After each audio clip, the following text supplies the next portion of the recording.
Sauf qu'à l'époque, bah, je bouge beaucoup et je me dis, mais je peux pas. Enfin, je voyage énormément pour le métier d'acheteur Hmm. et donc c'est pas possible. Donc, quand je rentre en France, donc là, je suis très prise par l'hypermarché qui me donne zéro temps pour moi. Le seul temps pour moi que j'ai eu, c'est quand je suis tombée enceinte.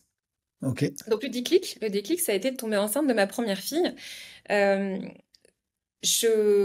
en fait, au bout de 4 mois. J'avais des contractions, je vais voir ma gynéco, elle me dit attention, Isis, si tu continues au même rythme que ce que tu fais, tu vas perdre ton bébé. Et donc elle m'a dit Hmm. pose-toi, arrête de courir partout. Et en plus, on était en plein lancement du drive et tout ça, donc bon, il était lancé depuis 6 mois, mais c'est vrai que moi je suis un peu. J'ai besoin quand même de voir que tout Ouais, se passe bien. mais bon, les premiers mois, c'est quand même, faut C'est regarder ça. les indicateurs, quoi. Je veux dire, Ouais, c'est pas parce ouais, que tu as ouais, fait ouais. un pré-projet que le post-projet est moins important, hein. C'est ça, tout à fait. Hmm. Et donc là, elle me dit, il faut que tu te poses. Et bon, effectivement, quand on me dit, bah, t'as le risque de perdre le bébé, là, je me dis, ok, je me pose. Et donc, je me retrouve un peu dans mon salon à me dire, qu'est-ce que je vais faire? Parce que je m'étais pas posée depuis des années, en fait, toute seule, Eh oui. Qu'est-ce clairement. que je vais pouvoir faire? Mais c'est ça. Échec, Et les dames, ou le sudoku. Parce que ma belle-mère adore le sudoku, mais voilà. bon, c'est pas très, voilà. Bon, chacun son truc. C'est ça. Et puis là, je me retrouve et je me dis, c'est hors de question que je passe mes journées dans Netflix. C'est hors de question que je fasse rien et que voilà. Hmm. Donc, je commence à regarder un peu sur Internet bah, l'immobilier. Je me dis, ok, j'ai du temps maintenant, je vais pouvoir regarder un peu plus l'immobilier. Donc là, je découvre Yann. Alors Yann, c'est ma révélation. Alors là, gros coup de cœur intellectuel. Je me dis, ok, génial, je comprends tout ce qu'il me dit. Je comprends de manière beaucoup plus avancée que ce que Elise Franck expliquait sur son L secteur de Paris. Et, euh, et puis, du coup, je souscris rapidement. Là, à l'époque, c'était la formation de Power Meublé. Donc, si tu étais toi à l'époque, à D'accord. cette époque-là, tu dois la connaître. Non, celle-là, non, moi, je Tu l'as suis pas allé faite? directement dans l'académie, non, ouais. Oui, d'accord. Ok, bah, c'était Parce une que des premières formations qu'il avait. moi, j'avais certaines connaissances avant de connaître Yann, D'accord, notamment, alors je sais pas ce que correspondait à la Power Meublé, mais j'imagine qu'il parlait du LMNP.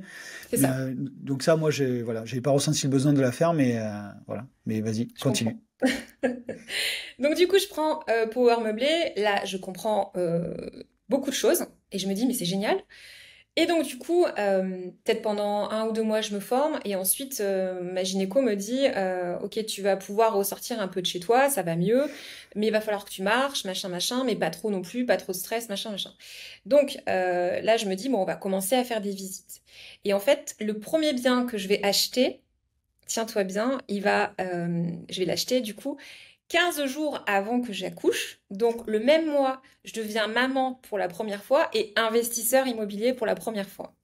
Et j'avais cette deadline en fait dans ma tête de me dire ok, il faut que tu trouves un bien rentable qui est la plus-value latente et du cash flow positif avant la naissance de ma fille. Pourquoi? Parce que je m'étais dit, je vais le garder 18 ans. Donc j'avais même fait un emprunt sur 18 ans à l'époque. Comme ça, à 18 ans, ce sera son cadeau. Soit elle le gérera, soit elle habitera dedans, tout ça, tout ça. Donc, je Aïe, m'étais fait tout un Yann scénario a dans du ma temps. tête pour ma fille. Yann a du t'engueuler. À 18 ans, là, c'est pas bon, là. Mais bon, c'est normal, c'est normal. Du coup, non, C'était mais mes c'est cool. débuts. C'était Mais mes c'est le débuts. schéma, tu vois, de se dire j'investis pour mes enfants. Alors maintenant, à Hmm, mon avis, ça a dû changer, je crois, complètement. Ce non? bien est revendu. Non, mais c'est souvent ça, on rencontre tous les jours, quoi, tous les jours, pas tous les jours, mais souvent des personnes, c'est dans ce schéma-là, et on le Hmm, comprend aisément. Mais quand on leur explique un petit peu ben, la vie, la vraie vie, de hmm, comment ça va se hmm. passer, généralement, bon, ils comprennent, quoi. Donc, Oui, premier bien pour ta petite fille de quand elle aura 18 ans, et ensuite, qu'est-ce oui. que tu fais? Alors, le premier bien, donc, il se passe bien. Je suis hyper contente. Je pense qu'au début, comme chacun, on a un petit peu le stress de dire est-ce que tout va bien se passer? Est-ce que je vais trouver un locataire? Est-ce que ci? Est-ce que ça? Et nickel. Nickel, il roule. Et dès que j'ai terminé ce premier bien, même avant que je termine ce premier bien, j'étais déjà en recherche du deuxième bien. Donc moi j'ai acheté en fait si tu veux sur Clermont-Ferrand que des petits T1 ou T2 Ok. dans un budget entre 40 000 et maximum un grand T2 on l'a payé 80. Ça, c'est ta Euh, thèse d'investissement à toi, mais sur ton hmm, secteur. c'est sur mon secteur Ouais, exactement. parce que je fais juste une parenthèse, c'est qu'en fait, ne vous comparez pas. Chaque secteur Oui, est différent. Et surtout, c'est qu'en fait, ayez votre thèse en ayant fait une étude de marché sur votre secteur. Voilà, je fermerai un petit peu la parenthèse parce que souvent, c'est ouais, je fais des immeubles là-bas, je fais des villas. Non, tu regardes ton secteur, proche de chez toi ou pas d'ailleurs, tu fais ce que tu veux, mais en tout tout cas, à fait. euh, choisis ta thèse et vas-y à fond. Mais je t'en prie. Alors, tu as tout à fait raison. Et donc, du coup, je vais même aller plus loin. C'est que j'avais fait donc une étude de marché et je m'étais rendu compte que Clermont-Ferrand, en gros, il y a 140 000 personnes et tu as 30% d'étudiants. Donc Hmm. moi, sur ces 140 000 personnes, donc moi, ma cible, c'était clairement les étudiants ou les jeunes actifs. Donc c'est pour ça que je m'étais orientée sur des studios ou des T2, donc T1 ou T2, parce que je savais qu'il y avait une forte demande là-dessus. Et à l'époque où j'ai commencé, donc il y a 8 ans, il y avait quasiment pas de meublé sur Clermont-Ferrand. Et donc on a fait du meublé un peu, on va dire moyen plus plus, voire un petit peu Ouais, haut de gamme, enfin sympa premium. quoi. On peut dire premium, ouais. Ouais, Ouais, ok. premium, voilà, exactement.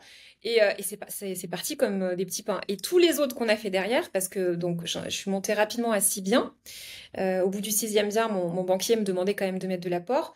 Ensuite, mon conjoint s'est mis dans la boucle aussi parce qu'il a bien vu que ça fonctionnait. Il était partie prenante aussi de monter des meubles, de faire des visites, de ci, de ça. Et Tu on l'as en parlait en perfusé. off tout à l'heure. Ouais, je l'ai perfusé.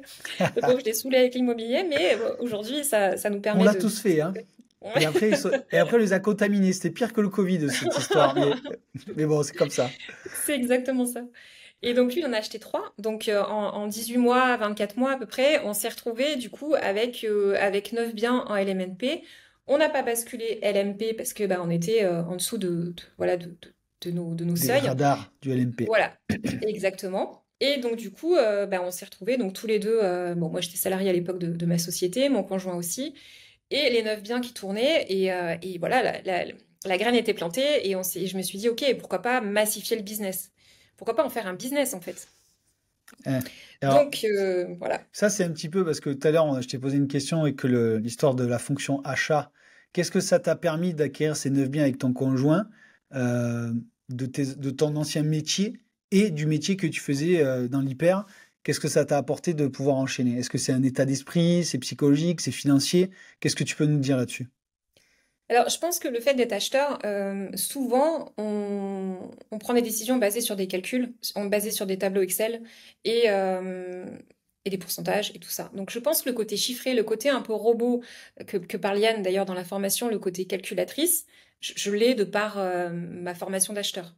Ouais, C'est-à-dire que je vais être peut-être moins sensible, même si je suis quand même humaine, je suis pas un robot, hein, mais je vais être moins sensible à des biens un peu coup de cœur et je vais vraiment aller sur des biens à rénover. Voilà, je vois le potentiel, non seulement de l'emplacement, mais le potentiel surtout des chiffres qui me permettent de me dire, OK, là, j'investis en sécurité et d'acheter bien, d'acheter en dessous du prix du marché. Ça, c'est hyper important. Donc, le côté acheteur m'a permis, je dirais, cette objectivité et ce côté calcul ok. qui est important dans l'immobilier, surtout quand tu es investisseur. C'est un peu le nerf de la guerre. Et comment tu achètes en dessous du prix du marché? Parce que on pourrait se dire que tu es dans un marché clermontois, X, t'es pas la seule investisseuse ou investisseur. Euh, Comment tu as fait pour potentiellement acheter, je sais pas, X bien en dessous du prix du marché? C'est quoi? Bon, moi Ouais, je connais plus ou moins les réponses, mais j'aimerais avoir ton analyse à toi. ouais. Alors, je vais te donner un exemple. Donc, on a acheté 9 LMNP et on a acheté aussi une résidence principale. La première résidence principale qu'on a achetée, je l'ai visitée, elle était au-dessus du prix du marché, j'ai pas fait d'offre. Cette maison-là, je l'ai achetée 18 mois plus tard, en attendant, tout simplement, que la situation du vendeur évolue, change, parce qu'au début, pour la résidence principale, les gens, ils sont pas forcément toujours ouverts à baisser les prix, sauf qu'après, la situation fait que, bah, au bout d'un moment, ils sont obligés, malheureusement, de baisser leur prix de par leurs problématiques qui leur sont propres. Et donc, une maison qui était affichée, je crois, à 340 000, on l'a eu à 202 000. Et une maison qu'on a revendue 420 000 avec bien sûr des travaux. Donc là, comment j'ai fait pour acheter en dessous du prix du marché? J'ai attendu et je me suis tenue au courant de ce qui se passait. Il y a plein d'immeubles que j'ai achetés aussi en dessous du prix du marché, simplement en allant visiter à un moment donné et en les relançant pour attendre de voir quand est-ce qu'ils sont prêts pour vendre. Parce qu'au début, t'as une phase, je pense, quand t'es vendeur et que t'as pas trop de concurrence. Donc ça, c'est pour ça que je te parle de résidence principale ou d'immeuble, où t'as moins de concurrence que sur des petits biens. T'as une phase où les gens ils veulent vendre très très cher et en fait le bien a plein de problématiques. Donc les potentiels acquéreurs voient beaucoup plus les problématiques que le potentiel. Et les vendeurs sont pas prêts à être négociés tout de suite, tout de suite. Donc des fois, il faut simplement attendre et relancer de temps en temps pour trouver... voilà. Donc ça, c'est une des pistes. Après, comme on achète en dessous du bien du marché, il faut identifier ton vendeur Est-ce que ton vendeur est négociable ou pas? Est-ce que c'est quelqu'un qui veut vendre vite ou pas? Alors là, je pourrais te faire tout un live, hein, j'en ai fait un live là-dessus sur comment négocier, parce que c'est ça. Mais est-ce que ton vendeur, ça fait, par exemple, ça fait combien de temps qu'il a son emprunt? Un vendeur sera beaucoup moins négociable s'il a son emprunt souscrit depuis 2 ans. Pourquoi? Parce que il a le poids en fait de son emprunt qui est encore très important versus un vendeur qui a déjà remboursé son emprunt, ça fait 20 ans qu'il l'a. Lui, c'est que du cash qui va rentrer. Autant le vendeur qui a son emprunt depuis 2 ans, si tu fais une offre à la casse, il va perdre de l'argent et il n'est pas prêt à l'entendre. Autant un vendeur qui a déjà remboursé son emprunt sera beaucoup plus ouvert parce que lui, c'est que de l'argent bonus, entre guillemets, qui va rentrer dans Net. sa poche. Mm.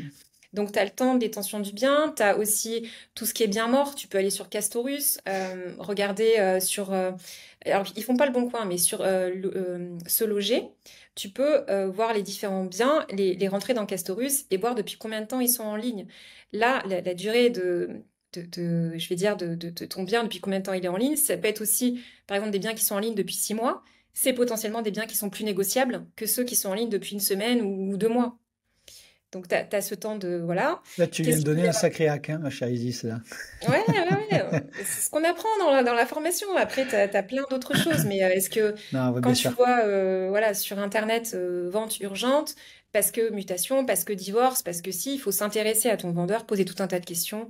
Et là, tu sais si c'est négociable ou pas. Voilà.